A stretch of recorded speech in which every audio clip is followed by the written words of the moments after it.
Hello everyone. सरजी academy TET के जो हमने ये कोर्स शुरू किया है, या जो टेट के लिए हमने एचपी टेट के लिए ये जो पॉलिटी का लेक्चर नंबर 4 है, इसमें हम डिस्कस करेंगे president, prime minister and AGI और कैग के बारे में। अब ये जो यहाँ से अगर हम बात करें तो अराउंड 30 क्वेश्चन रहेंगे इस टॉपिक से, और जो सभी क्वेश्चन है वो सभी जो है वो पिछले पेपर्स में आए हुए क्वेश्चंस हैं, और कुछ एक एक्स्ट्रा क्वेश्चन भी रहेंगे आपको जो आपको टेट के लिए बहुत ही फायदेमंद रहने वाले हैं यहाँ पे। तो यहाँ पे हम फर्स्ट जो क्वेश्चन है वो हमारा डिस्कस करेंगे। भारत का राष्ट्रपति जो होता है उसको बोला गया है कि भारत का जो राष्ट्रपति है वो होता है, मतलब ऑप्शन नंबर ए की अगर हम बात करें तो भारत का जो राष्ट्रपति है वो भारत का वास्तविक शासक होता है, भारत का संवैधानिक अध्यक्ष होता है, राज्य और सरकार का अध्यक्ष होता है, या फिर बहुमत दल का नेता होता है। तो यहाँ पे सीधा क्या पूछा गया है कि भारत का जो राष्ट्रपति होता है वो किस तरह की पावर रखता है, या फिर किस तरह का वो शासक देश का माना जाता है। तो यहाँ पे अगर हम बात करें भारत के राष्ट्रपति की, तो आपको पता है कि भारत का जो राष्ट्रपति होता है वो देश का वास्तविक लीडर नहीं होता है, क्योंकि देश का जो वास्तविक लीडर होता है या रियल हेड जो होता है वो भारत का प्रधानमंत्री माना जाता है। तो इसके अकॉर्डिंग हमारा ऑप्शन नंबर बी जो है यहाँ पे सही हो जाएगा। तो जब भी आपको आ जाता है कि भारत जो है उसका संवैधानिक अध्यक्ष कौन होता है, भारत का ठीक है, यहां से अगर हम बात करें संवैधानिक अध्यक्ष, ठीक है, जैसे हमने नीचे लिखा है कि भारत जो है इसका संवैधानिक अध्यक्ष किसको माना जाता है, तो राष्ट्रपति को माना जाता है। और अगर आपको कभी ये आ जाता है कि भारत का औपचारिक अध्यक्ष किसको बोला जाता है, तो जो औपचारिक अध्यक्ष होता है ये भी किसको माना जाता है, भारत के राष्ट्रपति को ही माना जाता है। भारत का नाम मात्र शासक कौन होता है, तो ये भी किसको माना जाता है। अगर नाम मात्र लीडर की हम बात करें तो नाम मात्र का जो अध्यक्ष होता है ये भी कौन होता है, भारत का राष्ट्रपति होता है। भारत का वैधानिक अध्यक्ष भी आ जाता है, तो भारत का वैधानिक अध्यक्ष भी किसको माना जाता है, भारत के राष्ट्रपति को माना जाता है। तो ये बहुत इंपॉर्टेंट क्वेश्चन है, और इससे आपने थोड़ा सा ध्यान रखना है कि भारत का संवैधानिक पूछा गया है, भारत का औपचारिक लीडर पूछा गया है, भारत का नाम मात्र शासक पूछा गया है, या फिर संविधान का वैधानिक अध्यक्ष किसको बोलते हैं। तो ये सभी नाम जो है वो किसको दिए गए हैं, राष्ट्रपति को दिए गए हैं। बाकी अगर देश का प्रथम नागरिक भी पूछा जाता है कि फर्स्ट सिटीजन कौन होता है भारत का, तो ये भी कौन होते हैं, भारत के राष्ट्रपति ही होते हैं। तो ये सारी चीजें जो है भारत के राष्ट्रपति के लिए यहाँ पे बोल दी गई हैं। तो ये ऑप्शन नंबर बी जो यहाँ पे सही रहेगा। अब हम चलते हैं नेक्स्ट सेकंड क्वेश्चन की ओर।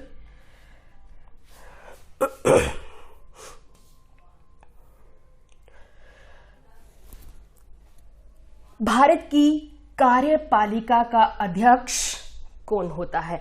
भारत की जो एग्जीक्यूटिव होती है, भारत की जो कार्यपालिका होती है, उसका अध्यक्ष पूछा गया है कि भारत की कार्यपालिका का अध्यक्ष जो है वो कौन होता है, राष्ट्रपति, प्रधानमंत्री, विरोधी दल का नेता, या भारत सरकार का मुख्य सचिव।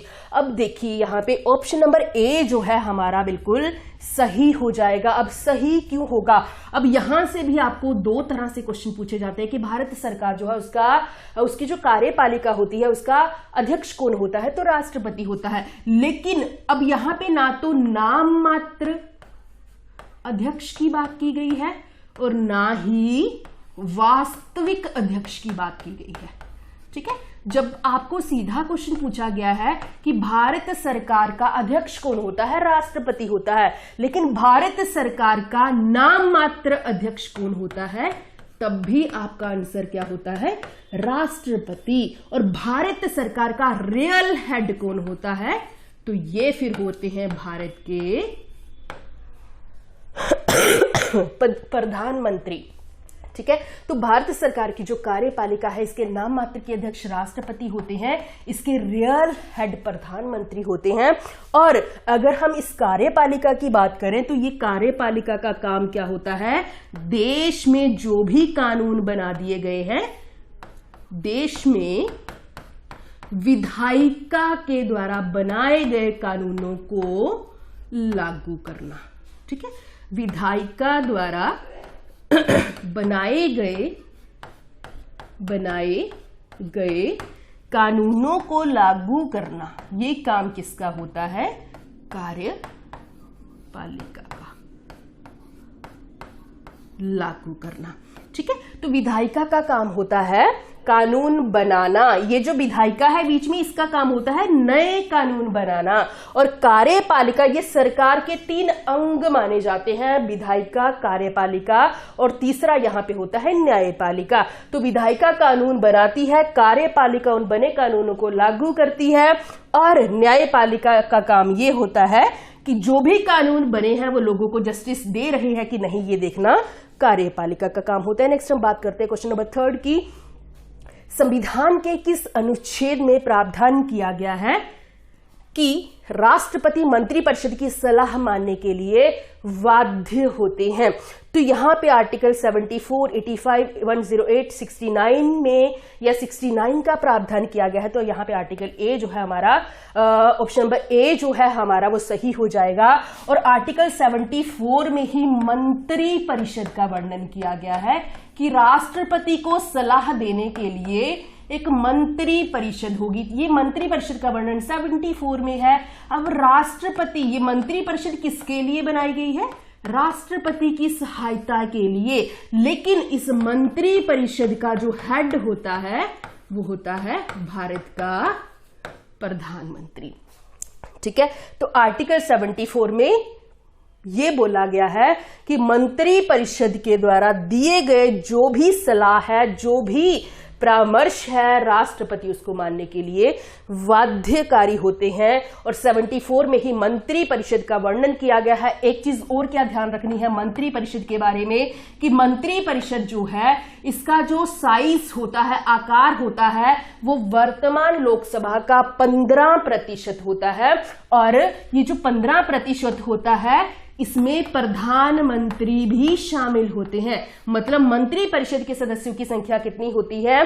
तो जो वर्तमान लोकसभा है उसकी संख्या का 15% होता है मंत्री परिषद, और इस 15% में पीएम भी शामिल होते हैं। तो 91st अमेंडमेंट 2003 के द्वारा ये प्रोविजन जो है वो किया गया है कि मंत्री परिषद का आकार जो है वो साइज जो है वो 15% होगा। और एक बहुत इंपॉर्टेंट चीज कि मंत्री परिषद के लिए संविधान में कोई भी कोरम निश्चित नहीं किया गया है। ठीक है, तो जो कोरम होता है, गणपूर्ति होती है, इसका संविधान में मंत्री परिषद के लिए कोई भी वर्णन नहीं किया गया है। अगर हम नेक्स्ट 85 की अगर बात करें तो 85 आर्टिकल क्या बोलता है कि संसद के 2 सदनों के बीच में 6 महीने से ज्यादा अंतर नहीं होना चाहिए। और आर्टिकल 85 ही बोलता है कि राष्ट्रपति लोकसभा को प्रधानमंत्री के बोलने पर 5 साल से पहले किसी भी समय जो है वो भंग कर सकते हैं। तो ये 6 वाला भी याद रखना, टेट का इंपॉर्टेंट क्वेश्चन है या फेवरेट क्वेश्चन आप बोल सकते हैं कि संसद के 2 सदनों के बीच 6 महीने से ज्यादा अंतर नहीं होना चाहिए। तो ये किसमें बोला गया है? आर्टिकल 85 में। और आर्टिकल 108 में अगर हम बात करें तो यहाँ पे संयुक्त बैठक की बात की जाती है, ज्वाइंट सेशन की बात की जाती है। और ये जो ज्वाइंट सेशन होता है ये कौन बुलाता है? भारत के राष्ट्रपति बुलाते हैं, लेकिन इसको जो प्रिसाइड करते हैं वो भारत के लोकसभा के स्पीकर करते हैं। बहुत इंपॉर्टेंट है कि ज्वाइंट सेशन को कौन बुलाता है और इसको प्रिसाइड कौन करता है। तो ज्वाइंट सेशन जो है इसको बुलाने का राइट होता है राष्ट्रपति के पास, लेकिन इसको प्रिसाइड करने का राइट होता है लोकसभा स्पीकर के पास। नेक्स्ट हम बात करते हैं, क्वेश्चन नंबर 4 रहेगा हमारे पास, राष्ट्रपति के निर्वाचक मंडल का प्रावधान किस अनुच्छेद में किया गया है? बहुत इंपॉर्टेंट क्वेश्चन है।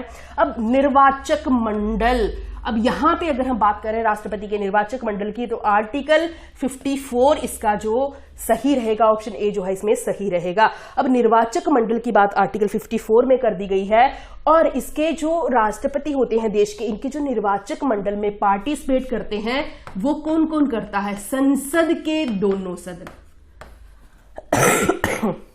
संसद मतलब लोकसभा, राज्यसभा।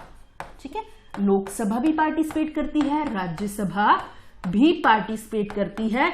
इसके अलावा लेकिन इन दोनों के इलेक्टेड मेंबर, इलेक्टेड मेंबर, ठीक है, दोनों के इलेक्टेड मेंबर पार्टिसिपेट करेंगे। और इसके अलावा राज्यों की विधान सभाओं के इलेक्टेड मेंबर, ठीक है, तीनों के इलेक्टेड मेंबर। इसके अलावा 2 दिल्ली, पुदुचेरी, 2 यूटी पार्टिसिपेट करती थी और इनको राइट दिया गया था 70th अमेंडमेंट 1992 में। 70वां संवैधानिक संशोधन हुआ था जिसके द्वारा दिल्ली और पुदुचेरी के 2 केंद्र शासित प्रदेशों के इलेक्टेड मेंबर को पार्टिसिपेट करने का राष्ट्रपति के इलेक्शन में। इसके अलावा अगर हम बात करें तो J&K भी आपको पता है क्या बन गया है, यूटी बन गया है। तो अभी जब भी इलेक्शन होंगे तो आने वाले इलेक्शंस में J&K जो है उसके सदस्य भी राष्ट्रपति के इलेक्शंस में पार्टिसिपेट करेंगे। तो ये चीज आपने ध्यान रखनी है, 70वां संवैधानिक संशोधन कब होता है और इसके द्वारा संविधान में क्या प्रावधान किया गया है। दिल्ली और पुदुचेरी जो है इन दोनों को राइट दिया गया था राष्ट्रपति के इलेक्शंस में। आगे अगर हम आर्टिकल 58 की बात करें तो आर्टिकल 58 जो है ये किसका प्रावधान करता है, या आर्टिकल 58 में जो भी प्रोविजन किया गया है, या 52 जैसे हमने यहाँ पे 52 लिख रखा है, 71 लिख रखा है। तो अगर 52 की बात करें तो 52 हमने ये बोला था कि आर्टिकल 52 बोलता है कि भारत का एक क्या होगा, राष्ट्रपति होगा, भारत का एक राष्ट्रपति होगा।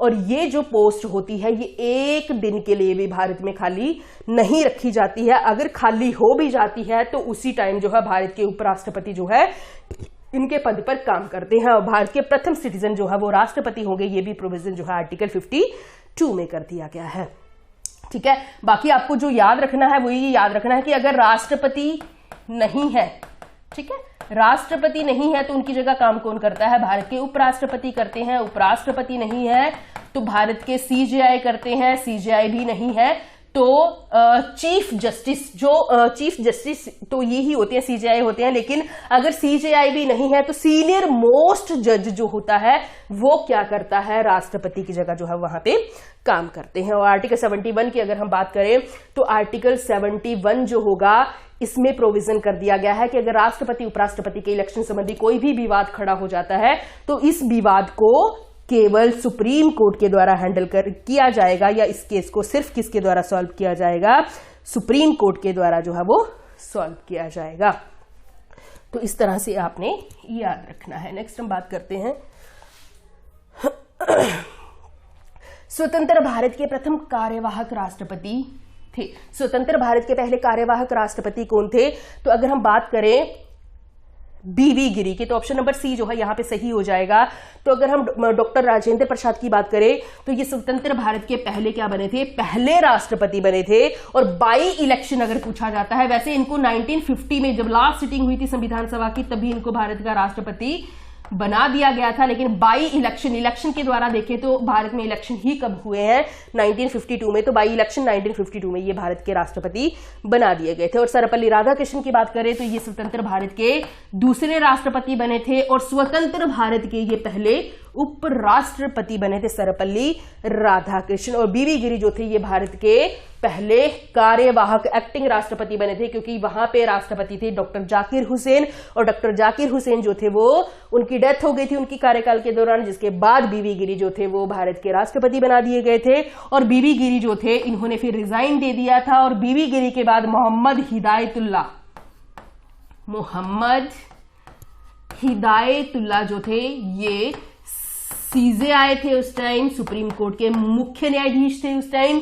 और ये जो थे ये भारत के क्या बने थे उस टाइम, भारत के राष्ट्रपति पद पर बने थे, या राष्ट्रपति एक्टिंग राष्ट्रपति बने थे। पहले कौन बनता है, बीवी गिरी ने रिजाइन दे दिया उपराष्ट्रपति पद से क्योंकि उन्होंने इलेक्शन लड़ना था राष्ट्रपति का, इसलिए राष्ट्रपति का पोस्ट भी खाली हो जाता है, उपराष्ट्रपति का पोस्ट भी खाली हो जाता है। तो उनकी जगह कौन आएगा, मोहम्मद हिदायतुल्लाह। तो बीबी गिरी के बाद जो थे वो दूसरे एक्टिंग राष्ट्रपति बने थे यहाँ पे मोहम्मद हिदायतुल्लाह। अगर द्रौपदी मुर्मू की बात करें तो द्रौपदी मुर्मू जो है ये देश की या भारत की 15वें नंबर की राष्ट्रपति बनी है और दूसरी महिला राष्ट्रपति हम बोल सकते हैं। इससे पहले जो थी वो प्रतिभा पाटिल जो थी वो देश की पहली महिला राष्ट्रपति बनी थी। अभी द्रौपदी मुर्मू जो है वो भारत की 15वें नंबर की राष्ट्रपति बन गई है, और लेकिन पहली महिला आदिवासी राष्ट्रपति, ठीक है।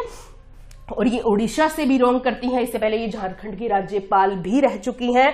और इसके अलावा आपने इनको याद रखना है कि ये देश की 15वें नंबर की राष्ट्रपति बनी है। और सबसे कम एज की, सबसे युवा राष्ट्रपति भी देश की कौन बन गई है? द्रौपदी मुर्मू। ये इनके बारे में याद रखना है। नेक्स्ट हम बात कर सकते हैं क्वेश्चन नंबर 6 की। राष्ट्रपति को क्षमादान की शक्ति जो है वो किस आर्टिकल में प्रदान की गई है? ठीक है, राष्ट्रपति जो है इनको क्षमादान की शक्ति किस आर्टिकल में दी गई है? तो आर्टिकल 72, ऑप्शन नंबर डी जो है यहां पे सही हो जाएगा।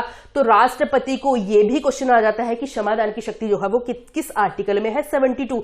और कितने प्रकार की इनको आर्टिकल 72 में पावर्स दी गई हैं? तो ये टोटल जो इनको क्षमादान की शक्तियां दी गई हैं, टोटल 5 प्रकार की दी गई हैं। और ये जो राष्ट्रपति देश के फर्स्ट सिटीजन होते हैं। और हम ये भी बोल सकते हैं कि राष्ट्रपति किसी भी दोषी की सजा को क्या कर सकते हैं? राष्ट्रपति किसी भी दोषी की सजा को, किसी भी दोषी की सजा को पूरी तरह माफ कर सकते हैं, पूर्णतया माफ कर सकते हैं। ठीक है, तो ये याद रखना कि कितने प्रकार की पावर्स है? 5 प्रकार की है, जिसमें राष्ट्रपति जो है अगर एक दोषी है तो उसको पूरी तरह माफ कर सकता है। और इसके अलावा जो है शक्तियां, बस यही आता है यहां से आर्टिकल 72 से कि 5 प्रकार की जो टोटल शक्तियां हैं वो। और क्या राष्ट्रपति जो है वो देश के किसी भी दोषी को या भारत के दोषी को पूरी तरह माफ कर सकते हैं? तो बिल्कुल कर सकते हैं, लेकिन ये पावर जो है देश के राज्यपाल या राज्य का गवर्नर जो होता है, राज्यपाल जो होता है, उसके पास ये पावर जो है वो नहीं होती है। उसके अलावा जैसे हम बात करें आर्टिकल 56 की, तो 56 जो है ये किसकी बात कर देता है? कार्यकाल की, राष्ट्रपति के कार्यकाल की। आर्टिकल 59 जो है राष्ट्रपति की कंडीशंस की बात कर देता है। आर्टिकल 61 जो है वो राष्ट्रपति की इम्पीचमेंट की बात कर देता है, महाभियोग की बात कर देता है।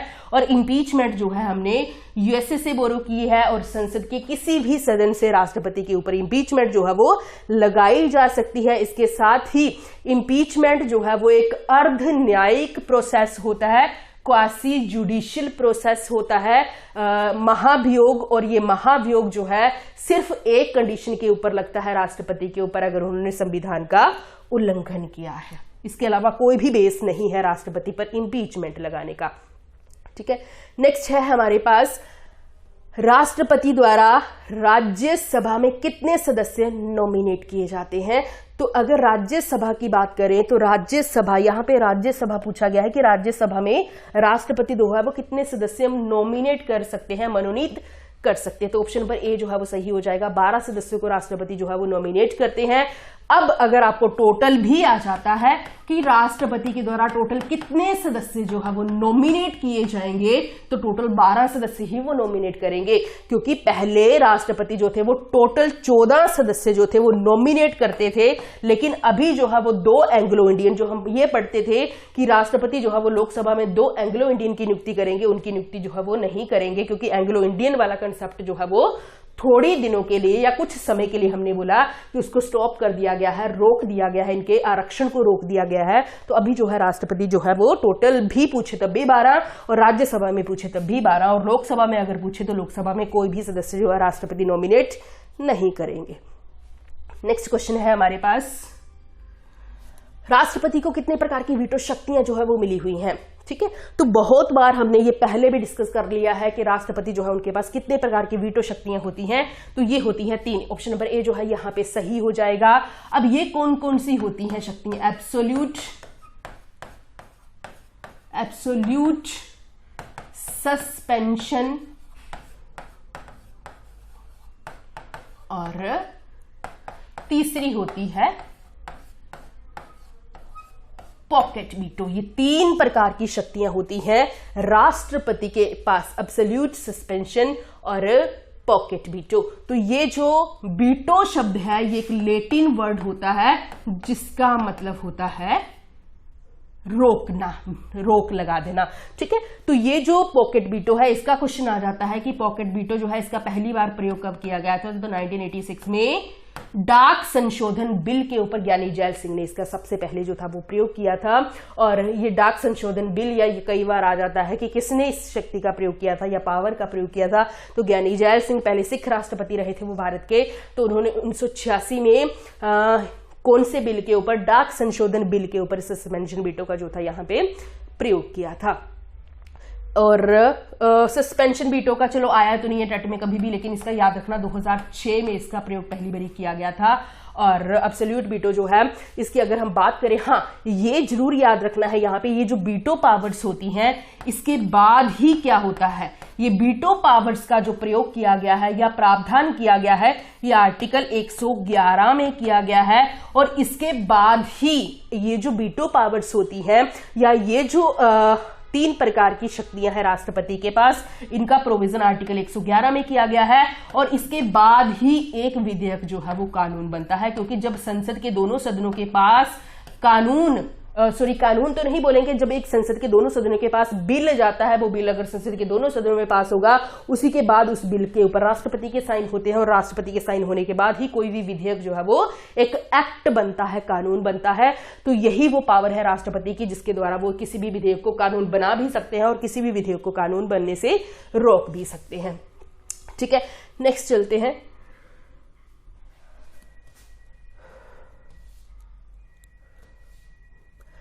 नियंत्रक एवं महालेखा परीक्षक की नियुक्ति किसके द्वारा की जाती है? नियंत्रक एवं महालेखा जो परीक्षक होता है उसकी नियुक्ति किसके द्वारा की जाती है?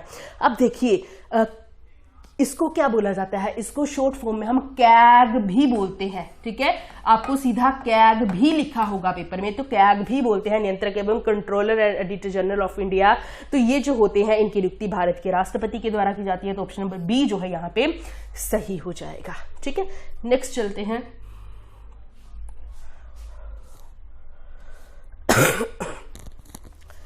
नियंत्रक एवं महालेखा परीक्षक का कार्यकाल कितना होता है? बहुत इंपॉर्टेंट है, नियंत्रक एवं महालेखा परीक्षक का कार्यकाल कितना होता है? तो ये जो महालेखा या नियंत्रक एवं महालेखा परीक्षक जो होते हैं इनका कार्यकाल 6 साल या 65 वर्ष होता है। 6 साल या 65 वर्ष क्यों बोला गया है?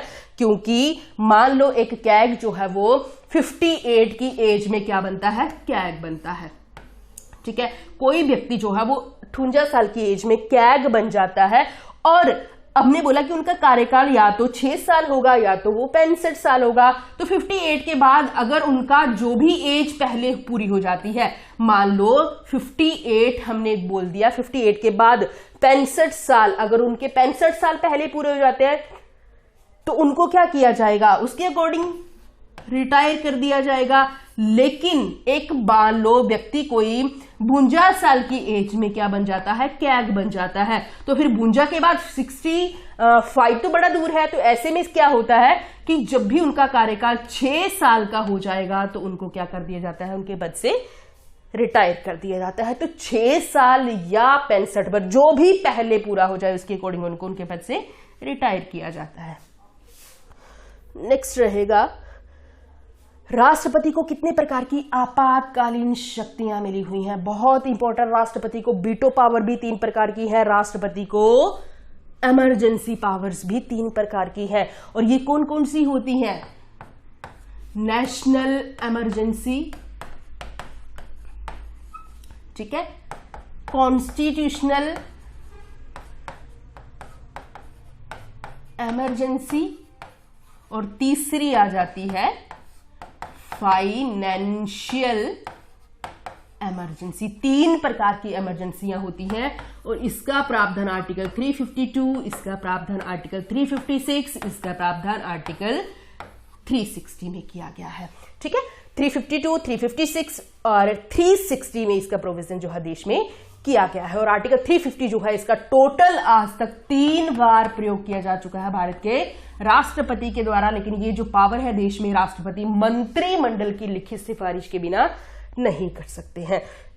और उसके बाद है कॉन्स्टिट्यूशनल अमेंडमेंट इमरजेंसी। ये जो है ये जो कॉन्स्टिट्यूशनल इमरजेंसी है इसका प्रयोग राष्ट्रपति कब करते हैं? जब देश का संवैधानिक तंत्र जो है वो फेल हो जाता है, मतलब कोई भी राज्य जो है वो संविधान के अकॉर्डिंग काम नहीं कर रहा है, तो ऐसे में राष्ट्रपति जो है वो देश में राज्यपाल की सिफारिश पर इस इमरजेंसी का प्रयोग कर सकते हैं। और ये इमरजेंसी जो है वो देश में पता नहीं आज तक कितनी बार इसका देश में प्रयोग किया जा चुका है। ठीक है, टोटल आज तक देश में अगर देखें तो बहुत बार इसका जो है वो प्रयोग देश में हो चुका है। और उसके अलावा अगर हम बात करें ये फाइनेंशियल इमरजेंसी की, तो ये बहुत बार प्रयोग की जा चुकी है। ठीक है, नो लिमिट है इसकी। और ये जो फाइनेंशियल इमरजेंसी है इसका आज तक एक भी बार देश के अंदर प्रयोग जो है वो नहीं किया गया है। तो ये 3 प्रकार की, हाँ ये फाइनेंशियल है, फाइनेंशियल का मतलब अगर देश में वित्तीय संबंधी कोई विपत्ति आ जाती है तो ऐसे में इसका प्रयोग किया जा सकता है।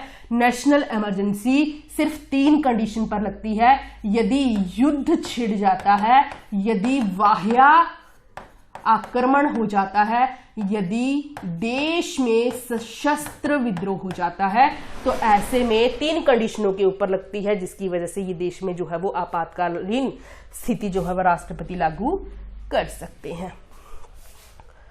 नेक्स्ट रहेगा राष्ट्रपति द्वारा राज्य में कौन सा आपातकाल लागू किया जाता है। तो पीछे भी हमने थोड़ी सी बात की कि देश के अंदर जो है कौन सा आपात या इमरजेंसी राष्ट्रपति लागू करते हैं, तो ऑप्शन नंबर बी जो है यहाँ पे सही हो जाएगा। कॉन्स्टिट्यूशनल इमरजेंसी या फिर संवैधानिक आपातकाल, इसका प्रयोग करते हैं राष्ट्रपति। और इसका प्रयोग राष्ट्रपति कैसे करते हैं? जब राज्य के राज्यपाल के द्वारा सिफारिश की गई होती है कि हमारा राज्य जो है वो संविधान के अकॉर्डिंग नहीं चल रहा है, सही से व्यवस्था नहीं चल रही है, तो ऐसे में राष्ट्रपति जो है वो वहां पे देश में क्या, उस राज्य में क्या लगा सकते हैं, कॉन्स्टिट्यूशनल इमरजेंसी लगा सकते हैं। इसको राज्य आपातकाल भी कहा जाता है, इसी को राष्ट्रपति शासन भी कहा जाता है। ठीक है, इसी को मतलब राज्य आपातकाल भी, स्टेट इमरजेंसी भी बोलते हैं, इसी को राष्ट्रपति शासन भी बोलते हैं, प्रेसिडेंशियल रूल भी बोलते हैं। और इसका प्रयोग सबसे पहले 1951 में पेप्सू के ऊपर किया गया था। और अगर हम हिमाचल में बात करें तो हिमाचल में इसका प्रयोग 2 बार किया जा चुका है, 1977 और 1992 में। ठीक है, चलिए नेक्स्ट बात करते हैं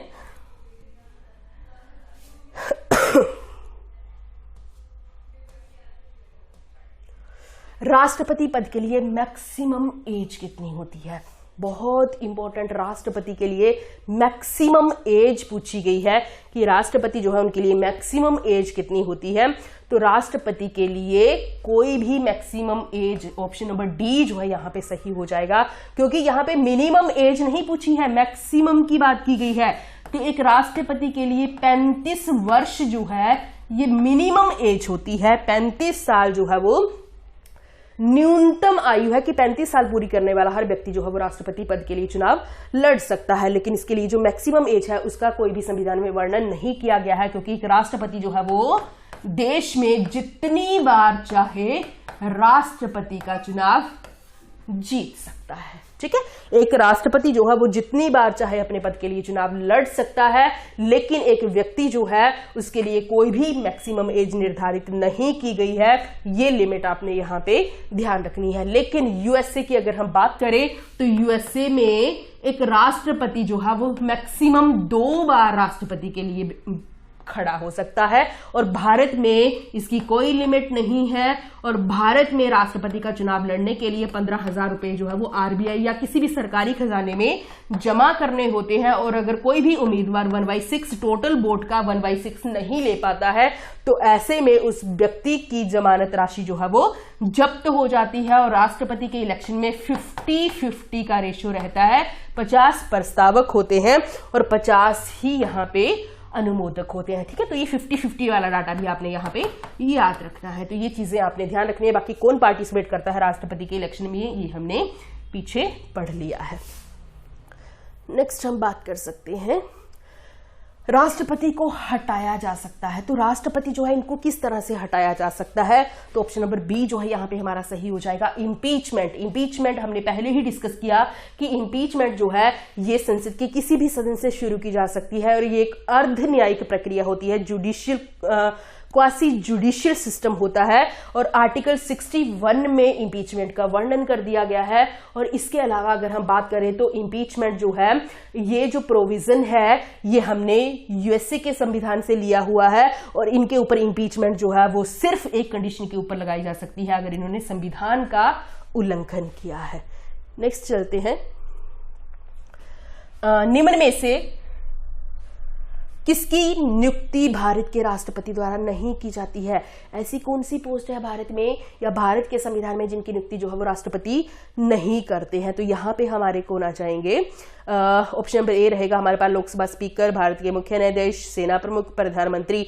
तो नीचे वाले जो तीनों ऑप्शन है इनकी नियुक्ति जो है वो राष्ट्रपति करते हैं, लेकिन लोकसभा स्पीकर जो है ये लोकसभा के सदस्यों के द्वारा ही चुने जाते हैं, तो इनकी नियुक्ति जो है वो राष्ट्रपति नहीं करते हैं। नेक्स्ट क्वेश्चन नंबर 16 रहेगा,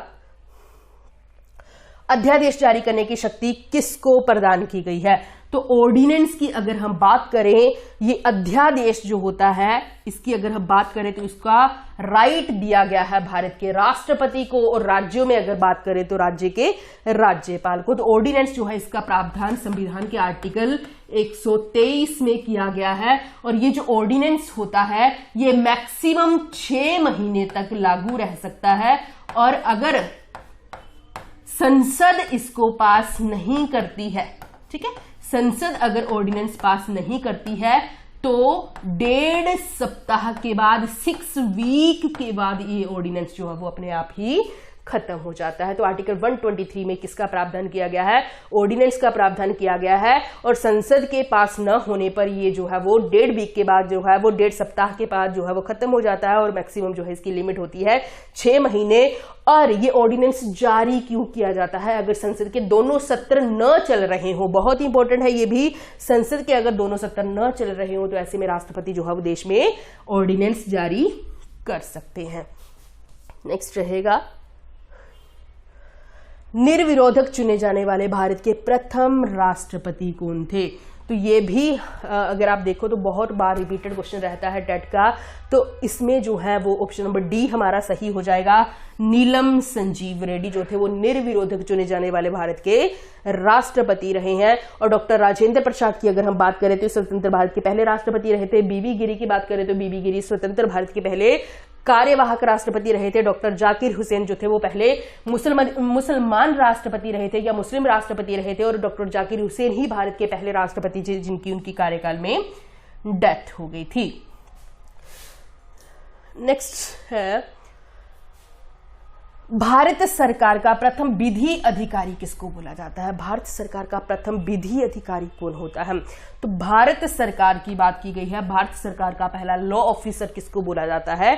तो ये होते हैं भारत के महान्यायवादी। तो ऑप्शन नंबर बी जो है यहाँ पे सही हो जाएगा। और अगर आर्टिकल की बात करें तो आर्टिकल 76 जो है वो किसका प्रावधान कर देती है देश में? महान्यायवादी का। और ये जो महान्यायवादी होते हैं इनको अटॉर्नी जनरल कहा जाता है, और ये जो महान्यायवादी होते हैं इनको देश का, भारत सरकार का प्रथम विधि अधिकारी जो है वो कहा जाता है। नेक्स्ट है, महान्यायवादी का कार्यकाल कितना होता है? ये जो महान्यायवादी होते हैं इनका जो कार्यकाल होता है वो कितना होता है? अब अगर हम बात करें महान्यायवादी की, तो महान्यायवादी क्या 5 साल के लिए चुने जाते हैं, 6 साल के लिए चुने जाते हैं, 3 साल के लिए चुने जाते हैं? तो पूरे संविधान में इनके कार्यकाल का कोई भी वर्णन नहीं किया गया है, क्योंकि एक महान्यायवादी जो होते हैं ये राष्ट्रपति के प्रयास पर्यंत ही अपने पद पर बने रह सकते हैं। तो इनका सामान्य कार्यकाल जो है वो कोई भी संविधान में निश्चित नहीं किया गया है। और एक देश का महान्यायवादी बनने के लिए सेम वही क्वालिफिकेशंस होती है जो देश का या सुप्रीम कोर्ट का चीफ जस्टिस बनने के लिए होती हैं। तो इनके लिए भी संविधान में कोई कार्यकाल निश्चित नहीं होता है, कोई न्यूनतम एज अगर हम बात करें, ठीक है, मिनिमम एज इनके लिए कोई निर्धारित नहीं की गई है। और अगर मैक्सिमम एज की बात करें तो मैक्सिमम एज जो होती है भारत के महान्यायवादी के लिए वो 65 ईयर होती है, और मिनिमम एज इनके लिए कोई नहीं होती है। और ये जो प्रोविजन है या कार्यकाल का प्रोविजन जो है वो इनके लिए नहीं किया गया है, क्योंकि ये तब तक अपने पद पर बने रह सकते हैं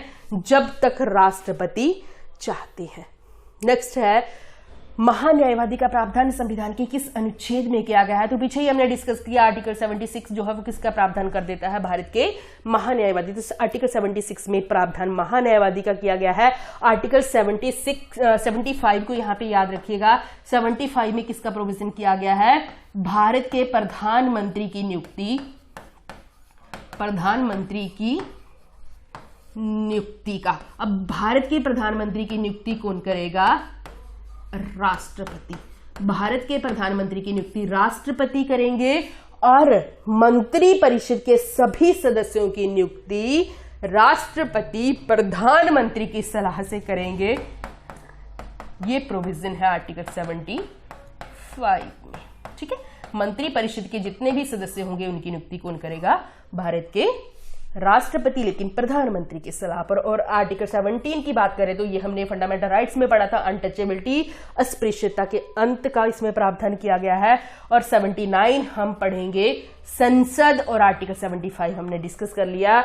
तो संसद की बात भी कहां की गई है? आर्टिकल 79 में। और आर्टिकल 79 ही ये प्रोविजन करता है कि राष्ट्रपति जो है वो संसद के अभिन्न अंग होते हैं। नेक्स्ट है, भारत का महान्यायवादी बनने के लिए न्यूनतम एज कितने निर्धारित की गई है? कि भारत का जो राष्ट्रपति बनना है, भारत का महान्यायवादी बनने के लिए मिनिमम एज कितनी रखी गई है? ठीक है, तो पहले ही हमने डिस्कस किया, भारत का महान्यायवादी बनना है तो महान्यायवादी बनने के लिए सेम वही क्वालिफिकेशंस होती हैं जो एक सुप्रीम कोर्ट का जज बनने के लिए होती हैं। तो इसका ऑप्शन नंबर डी जो है वो सही हो जाएगा, क्योंकि सुप्रीम कोर्ट का जज बनने के लिए कोई मिनिमम एज नहीं होती है और मैक्सिमम एज कितनी होती है? 65 ईयर्स होती है। ठीक है, नेक्स्ट चलते हैं।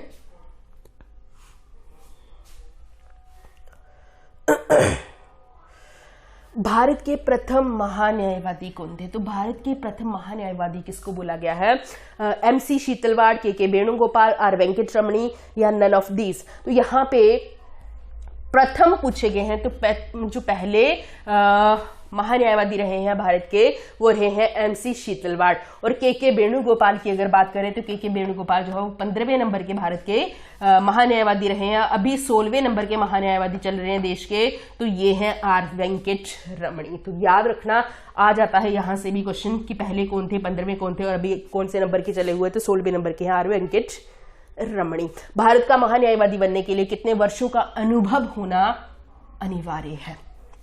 ठीक है, भारत का महान्यायवादी अगर बनना है तो उसके लिए कितने वर्षों का आपके पास एक्सपीरियंस होना चाहिए? तो यहां पे आ जाता है 5 साल। लेकिन अगर क्वेश्चन इस तरह से पूछा गया है कि एक भारत का महान्यायवादी बनना है तो आपके लिए कितना एक्सपीरियंस होना चाहिए, या एक जज का कितने साल का आपके पास एक्सपीरियंस होना चाहिए? तो अगर जज का एक्सपीरियंस पूछा है किसी भी हाई कोर्ट का, अगर आपने क्या बनना है, भारत का महान्यायवादी बनना है, तो इसके लिए क्या होना चाहिए? आपके पास कम से कम 5 साल का जज का एक्सपीरियंस होना चाहिए किसी भी हाई कोर्ट का। और अगर आपके पास जज का एक्सपीरियंस नहीं है, आपके पास वकालत का एक्सपीरियंस है, तो कम से कम आपको 10 साल का वकालत का एक्सपीरियंस होना चाहिए। तो ऑप्शन के अकॉर्डिंग है, क्योंकि यहाँ पे 10 साल भी दिए गए हैं। तो सिंपल क्वेश्चन क्या पूछा गया है कि भारत का महान्यायवादी बनने के लिए कितने साल का एक्सपीरियंस होना चाहिए? तो 5 साल। लेकिन अगर वकालत और ये जज का अगर अलग अलग से पूछा है तो 5 साल का किसी भी हाईकोर्ट का, ये नहीं होता कि एक ही हाईकोर्ट का आपको चाहिए। तो 5 साल आपके पास जज का एक्सपीरियंस होना चाहिए और 10 साल का कम से कम आपके पास वकालत का एक्सपीरियंस होना चाहिए, तभी आप एलिजिबल होते हैं अब देश का महान्यायवादी बनने के लिए। नेक्स्ट है, मंत्री कितने प्रकार के होते हैं? बहुत इंपॉर्टेंट, मंत्री कितने प्रकार के होते हैं? तो ऑप्शन नंबर ए, मंत्री जो है वो 3 तरह के होते हैं। अब ये जो मंत्री होते हैं वो कौन कौन से होते हैं? कैबिनेट मंत्री, कैबिनेट मंत्री। अब ये जो कैबिनेट मंत्री होते हैं सबसे उच्च लेवल के, उच्च स्तर के मंत्री होते हैं जो प्रधानमंत्री के साथ उनके विभागों में शामिल रहते हैं। ये कैबिनेट मंत्री कौन कौन होते हैं? जैसे हमने बोला, विदेश मंत्री हो गया, गृह मंत्री हो गया, कपड़ा मंत्री हो गया, ठीक है, खाद्य मंत्री हो गए, स्वास्थ्य मंत्री हो गए। तो जिनके पास एक प्रॉपर विभाग होते हैं केंद्र सरकार में, तो ये हम कैबिनेट मंत्रियों में इनको काउंट करते हैं। दूसरे जो मंत्री होते हैं वो राज्य मंत्री होते हैं, ठीक है। और तीसरे जो मंत्री होते हैं ये उप मंत्री होते हैं। ठीक है, तो सिंपल आपने यहाँ पे ध्यान क्या रखना है, मध्यम वर्ग के जो होते हैं वो राज्य मंत्री होते हैं, सबसे लास्ट वाले जो होते हैं वो उप मंत्री होते हैं। तो मंत्री जो है वो 3 तरह के होते हैं, कैबिनेट मंत्री, राज्य मंत्री और उप मंत्री। ठीक है, और कैबिनेट मंत्री हमने बोला जिनके पास प्रॉपर एक विभाग रहता है जो प्रधानमंत्री के साथ उनके मंत्रिमंडल में शामिल रहते हैं। नेक्स्ट है भारत का प्रधानमंत्री। अब ये जो भारत का प्रधानमंत्री होता है ये बोला गया है कि सत्ता दल का अध्यक्ष नहीं होता है, लोकसभा में बहुमत दल का होता है, राज्यसभा में बहुमत दल का नेता होता है, या नन ऑफ दीज है। तो यहाँ पे ऑप्शन नंबर बी जो है वो सही रहेगा। एक प्रधानमंत्री जो होता है देश का वो लोकसभा का बहुमत दल का नेता होता है। ठीक है, जिसको बहुमत, जिस पार्टी को बहुमत मिला है उसी के सदस्य को क्या बनाया जाता है, प्रधानमंत्री बनाया जाता है। और प्रधानमंत्री बनाता कौन है, राष्ट्रपति। मतलब प्रधानमंत्री की नियुक्ति कौन करेगा, राष्ट्रपति करेगा, और राष्ट्रपति उसी व्यक्ति को प्रधानमंत्री नियुक्त करता है जिसको बहुमत मिला हो, प्रभावी बहुमत मिला हो, तो उसी व्यक्ति को राष्ट्रपति क्या करते हैं, देश का प्रधानमंत्री बनाते हैं। लेकिन एक प्रधानमंत्री जो है वो अगर उसको स्पष्ट बहुमत भी मान लो नहीं मिला है, किसी व्यक्ति को या किसी भी पार्टी को स्पष्ट बहुमत नहीं मिला है, तो ऐसे में राष्ट्रपति अपने स्वविवेक से उस व्यक्ति को प्रधानमंत्री बना सकते हैं। लेकिन फिर उनको 1 महीने के अंदर लोकसभा में विश्वास मत जो है उसको हासिल करना होता है। और अगर हम प्रधानमंत्री के कार्यकाल की बात करें तो प्रधानमंत्री का कार्यकाल भी संविधान में निश्चित नहीं किया गया है। हम ये तो बोलते हैं कि प्रधानमंत्री 5 साल के लिए चुने जाते हैं, लेकिन ये कार्यकाल संविधान में निश्चित नहीं है, क्योंकि प्रधानमंत्री तब तक ही अपने पद पर बने रह सकते हैं जब तक उनको लोकसभा में बहुमत प्राप्त हो। अगर लोकसभा में उनके ऊपर विश्वास मत खत्म हो जाता है तो ऐसे में राष्ट्रपति जो है वो किसी भी समय उनको उनके पद से हटा सकते हैं। तो ये चीज आपने थोड़ी सी यहाँ पे ध्यान रखनी है कि लोकसभा में बहुमत दल के लीडर को ही देश का प्रधानमंत्री जो है वो राष्ट्रपति के द्वारा नियुक्त किया जाता है। नेक्स्ट है विश्व में पहली महिला प्रधानमंत्री किस देश में बनी थी। ठीक है, तो देश, किस देश में पहली प्रधानमंत्री जो थी वो बनाई गई थी, तो ऑप्शन नंबर बी जो है यहां पे सही हो जाएगा। एस भंडार नाइके जो थी, ठीक है, एस भंडार नाइके जो थी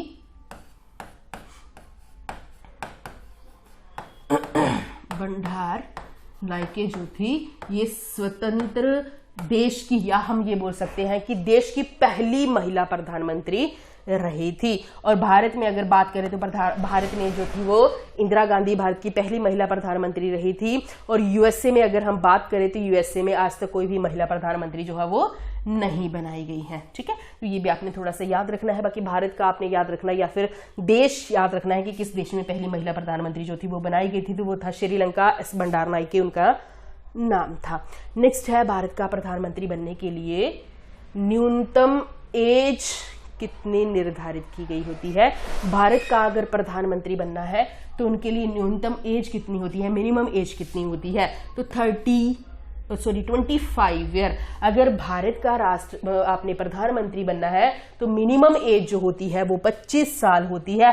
लेकिन यहां से भी क्वेश्चन 2 तरह से आता है कि अगर अब एक जो प्रधानमंत्री होता है वो लोकसभा का सदस्य भी हो सकता है, राज्यसभा का सदस्य भी हो सकता है। तो अगर प्रधानमंत्री राज्यसभा से चुना जा रहा है तो इसके लिए एज भी अलग होती है, और लोकसभा से अगर चुना जा रहा है तो इसके लिए एज भी क्या होती है, अलग होती है। तो अगर राज्यसभा का सदस्य बनना है तो उसके लिए मिनिमम एज 30 साल होती है, क्योंकि राज्यसभा का सदस्य बनने के लिए ही एज 30 साल रखी गई है। और अगर लोकसभा का सदस्य प्रधानमंत्री बनता है तो उसके लिए मिनिमम एज जो है वो 25 साल निर्धारित की गई है।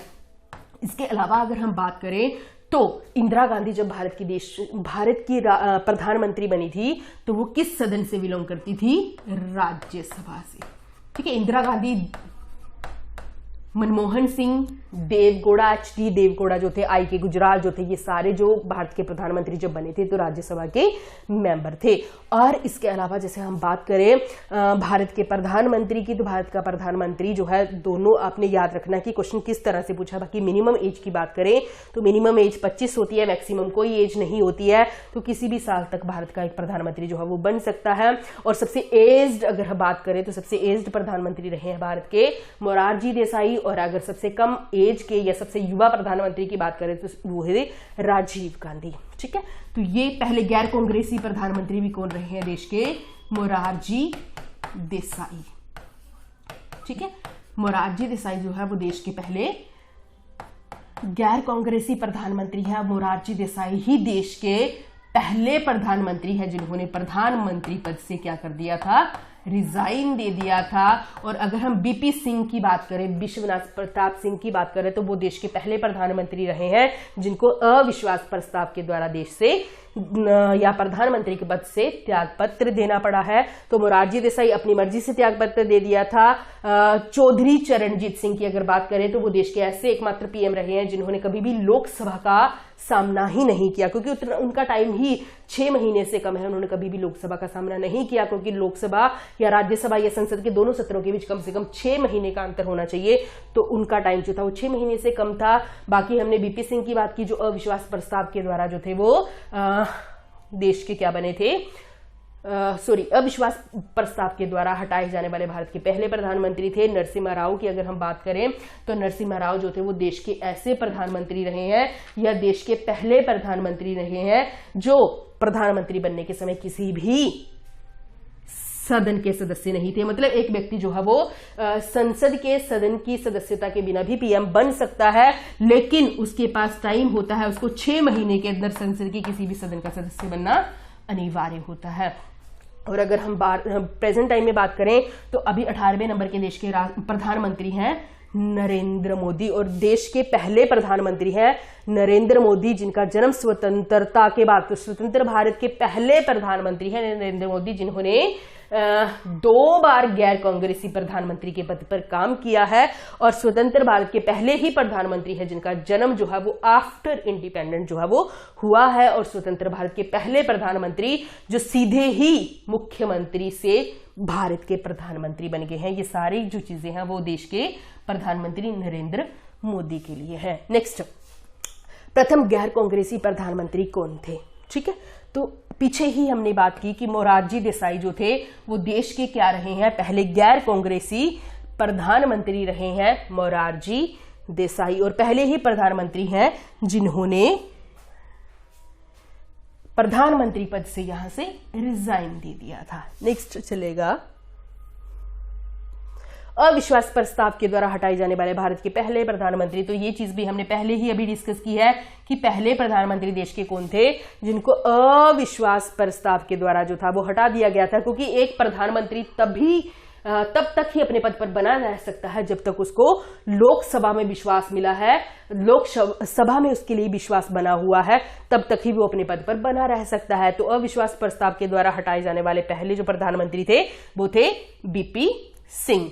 ठीक है, तो ये आपने याद रखना है। लाल बहादुर शास्त्री एकमात्र प्रधानमंत्री हैं जिनकी मृत्यु जो है वो देश के बाहर हुई है, और कहां पे हुई थी? विदेश में हुई थी, मतलब ताशकंद एक समझौता हुआ था।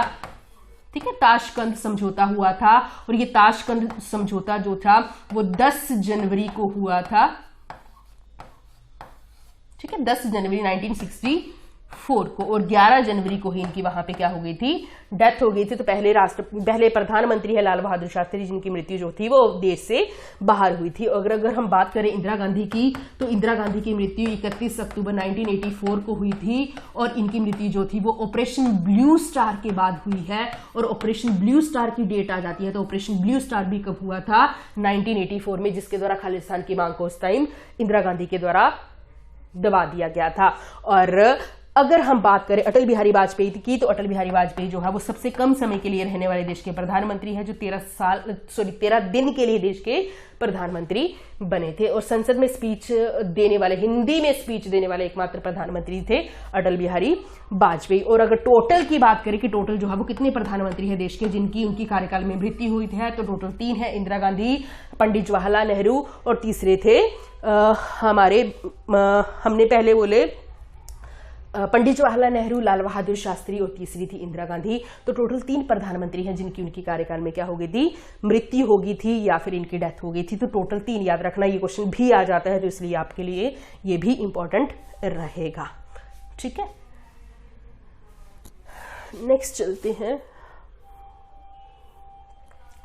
प्रधानमंत्री जो विधानसभा के सदस्य थे। अब ये देखिए कि एकमात्र ऐसे व्यक्ति या एकमात्र ऐसे उम्मीदवार जो प्रधानमंत्री बनने के समय जो थे वो विधानसभा के सदस्य थे। तो ये ऑप्शन नंबर बी जो है वो सही है, H D Deve Gowda. H D Deve Gowda जब भारत के प्रधानमंत्री बने थे तो ये विधानसभा के सदस्य थे। उसके बाद इन्होंने विधानसभा से रिजाइन करके राज्यसभा के सदस्य बने थे। अब हमने जैसे बोला कि एक व्यक्ति जो है वो राज्यसभा का सदस्य भी हो सकता है, लोकसभा का मेंबर भी हो सकता है, लेकिन अगर वो लोकसभा का सदस्य है तब उनको जब अविश्वास प्रस्ताव उनके विरुद्ध लाया जाता है तो उनको अपना पक्ष रखने का अधिकार होता है। लेकिन जब एक राज्यसभा, यही फर्क है दोनों में कि एक तो एज का फर्क है, उसके अलावा अगर एक व्यक्ति जो है वो राज्यसभा का प्रधानमंत्री बनाया जाता है तो अविश्वास प्रस्ताव के दौरान वो अपने पक्ष में कोई भी सफाई नहीं दे सकता। ये बहुत ही इंपॉर्टेंट है और याद रखना। उसके अलावा जो है हम अविश्वास प्रस्ताव की थोड़ी सी बात कर लेते हैं। तो अविश्वास प्रस्ताव जो है ये कितनी बार लाया जा चुका है? तो टोटल 28 बार जो है देश में ये अविश्वास प्रस्ताव जो है वो भारत के प्रधानमंत्रियों के विरुद्ध लाया जा चुका है। और पहला जो अविश्वास प्रस्ताव था वो पंडित जवाहरलाल नेहरू के विरुद्ध लाया गया था, लेकिन प्रस्ताव पास नहीं हुआ था। और सबसे ज्यादा अविश्वास प्रस्ताव जो है वो देश में इंदिरा गांधी के विरुद्ध लाए गए हैं।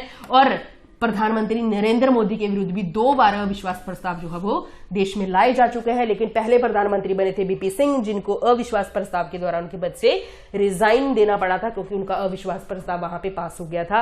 तो इस तरह से आपने ये चीजें याद रखनी है। तो इस तरह से हमने यहाँ पे आज डिस्कस किए पॉलिटी के 30 क्वेश्चन, और ये सभी जो है आपके पेपर के लिए या आपके टेट, एचपी टेट के लिए बहुत ही इंपॉर्टेंट है। तो आपने इनको अच्छे से ध्यान से पढ़ लेना है।